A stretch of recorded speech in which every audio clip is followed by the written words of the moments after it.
धाकड़ खबर, बेखौफज़ुमा बेबाक अंदाज। धाकड़ खबर में आपका स्वागत है। मैं आपके साथ हूं अकरम रईस खान। आज लगातार दूसरे दिन भी सुप्रीम कोर्ट में वक्फ कानून को लेकर सुनवाई हुई, लेकिन आज कल के मुकाबले कुछ बदली बदली सी तस्वीर नजर आई। कल जहां सुप्रीम कोर्ट ने 3 मुद्दे उठाते हुए सरकार से कड़े सवाल पूछे थे, वहीं आज सिर्फ 2 मामलों पर ही सरकार को लेकर सुप्रीम कोर्ट ने कुछ कहा और 7 दिनों का वक्त दे दिया। अगली सुनवाई की तारीख 5 मई निर्धारित कर दी गई है।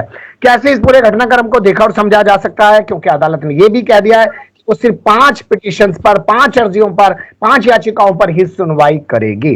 और एडवोकेट मुजीबुर रहमान साहब कोशिशों में लगे हुए थे कि 1 करोड़ से ज्यादा अर्जियां दाखिल हो जाएं सुप्रीम कोर्ट में, और ये जो बड़े बड़े लोगों की अर्जियां हैं सिर्फ वो ही एंटरटेन ना करे सुप्रीम कोर्ट। तो तमाम पहलुओं पर बात करेंगे। हमारे साथ जुड़ रहे हैं, वो कहीं बाहर हैं, इंटरनेट की थोड़ी दिक्कत हो सकती है, हाँ थोड़ा ध्यान से सुनिएगा।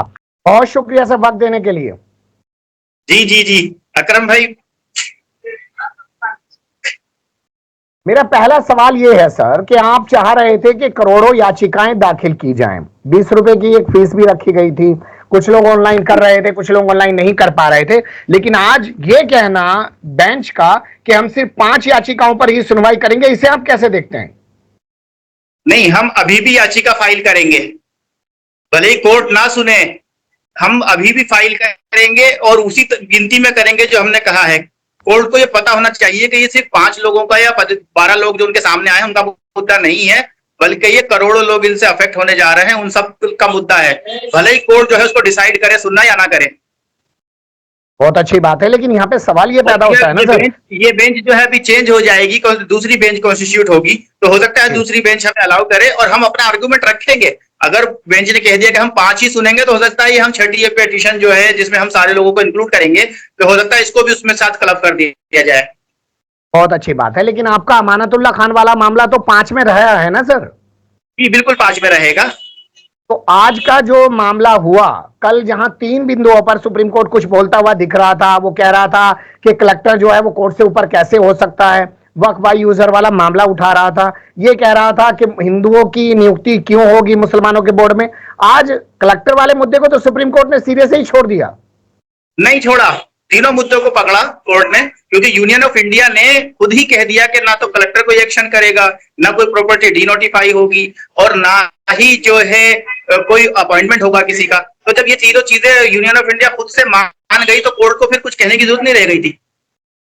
तो क्या ये सरकार ने चालाकी खेली और 7 दिन का टाइम ले लिया? ये बिल्कुल, हाँ बिल्कुल, एक उससे बदनामी से बच गई कि एक कोर्ट स्टे देता, उस बदनामी से बच के खुद ही अपना बैकफुट कर लिया उन्होंने। तो अब यहाँ पे एक सवाल ये पैदा होता है कि जो सरकार ये कह रही थी कि हमने तो करोड़ों सुझाव लिए हैं, जेपीसी बनाई है, जेपीसी ने जाके अलग अलग राज्यों में बात की है, लंबी चौड़ी बहस के बाद हमने इस कानून को बनाया है, वो 7 दिन का वक्त क्यों मांगने लगी?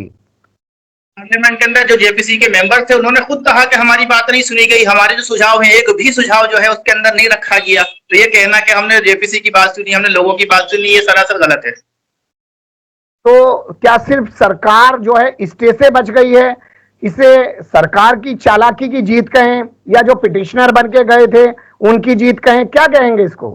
ये संविधान की जीत है, क्योंकि ये कानून जो है ना संविधान के विरोधी था। ये असल में जीत संविधान की है और उन सब लोगों की जिन्होंने उसके लिए मेहनत करी। ठीक है, तो संविधान का अगर मामला था सर, तो 3 जज क्यों सुन रहे थे? 5 जजों की बेंच बननी चाहिए, संवैधानिक बेंच के सामने मामला जाना चाहिए। अब देखिए, हो सकता है बेंच कॉन्स्टिट्यूट हो, 3 लोग भी सुन सकते हैं अकरम भाई, 3 लोग भी सुन सकते हैं, और हो सकता है कि 5 लोगों की जज कॉन्स्टिट्यूट हो। अब ये डिसाइड होगा क्या होता है।